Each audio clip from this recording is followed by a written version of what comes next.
మీదకి రావడానికి కారణం 4 ముఖ్యమైనటువంటి అంశాలు రావడం జరుగుతాం. ముఖ్యమైనది ఎస్సీ, ఓబీసీ, ఎస్టీ మైనారిటీల పరిస్థితులు. ఎస్సీల పరిస్థితి చాలా అధ్వానంగా ఉంది ఆంధ్రప్రదేశ్ రాష్ట్రంలో. కాలక్షేపంలో 1985లో జరిగినటువంటి అత్యాచారాలు ఈ రోజుకి జరుగుతూనే ఉన్నాయి. నిన్న కూడా ఆంధ్రప్రదేశ్ హైకోర్టులో దళిత అడ్వకేట్ల పైన అత్యాచారాలు జరగడం జరిగింది. మరి జనాల్లో ఒక దళిత యువకుడిని పట్టుకొని కాళ్ళు చేతులు పోలీసులు కట్టేసి కొట్టడం జరిగింది. మరి ఓబీసీల పరిస్థితి, చంద్రబాబు నాయుడు నియోజకవర్గంలో ఒక ఓబీసీ మహిళను జుట్టు కట్టేసి కొట్టడం మనం చూసాం. మరి ఎస్టీల పరిస్థితి కూడా చాలా భయంకరంగా ఉంది.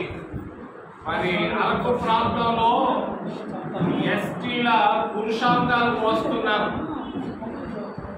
మరి దుర్మార్గులు మరి ఎందుకు మోస్తున్నారు? పురుషాంగాలు అక్కడ ఉన్నటువంటి ఖనిజ సంపదను దోచుకునే దాని కొరగా మరి గిరిజనుల పురుషాంగాలు మోస్తున్నారు కూటమి ప్రభుత్వంలో. మరి అంతేకాదు, రాజీవ్ గాంధీ ప్రధానమంత్రిగా ఉన్నప్పుడు ఒక నూతన విద్యా విధానాన్ని తీసుకొని వచ్చాం.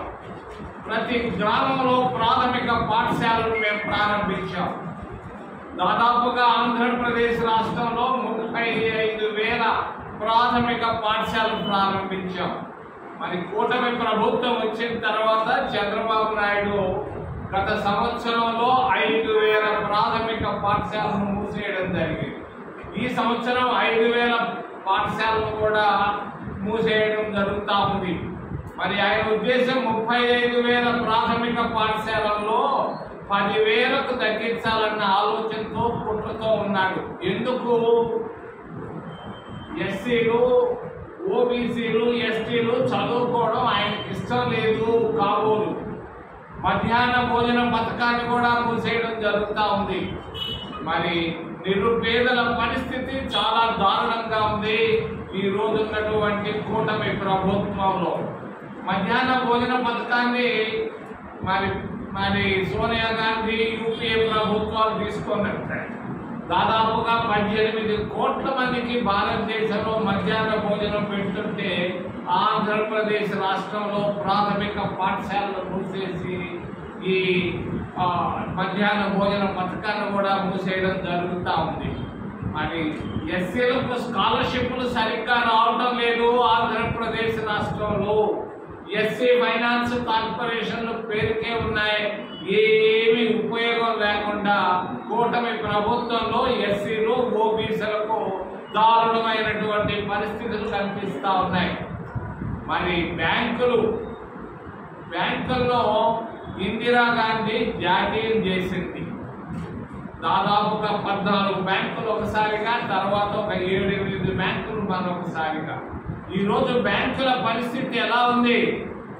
రైతులకు ఏమి రుణాలు ఇవ్వటం లేదు, సరిగ్గా పేరుకి చెప్తున్నారు ఇస్తున్నామని. మరి అంతేకాదు, విద్యార్థులకు రుణాలు కానీ, నిరుద్యోగులకు రుణాలు కానీ ఇవ్వకుండా మరి మోడీ ప్రభుత్వం గత 11 సంవత్సరాల్లో 14,50,000 కోట్ల రూపాయల్లో మరి 100 కోట్లు పైబడి ఉన్నటువంటి ఎన్పిఎల్ను రుణమాఫీ చేయడం జరిగింది. 14,5 లక్షల కోట్ల రూపాయలను బ్యాంకుల నుండి రుణమాఫీ చేయడం జరిగింది. నేను అడుగుతున్నాను నిర్మలా సీతారామన్ని, అమ్మా నువ్వు తెలుగు బాగా వచ్చు కదా నీకు, మరి నువ్వు చెప్పగలవా గుజరాత్లో 8,000 కోట్ల రూపాయల రుణమాఫీ చేశావు కోటీశ్వరులది, మరి ఆంధ్రప్రదేశ్ రాష్ట్రంలో ఎంత, మరి పక్కనే ఉన్నటువంటి మిగిలిన రాష్ట్రాల్లో ఎంత, వాళ్ళ పేర్లు బయట పెట్టగలవా? నేను చెప్తున్నాను 14.5 లక్షల కోట్లలో 1 లక్ష కోట్ల అవినీతి జరిగింది.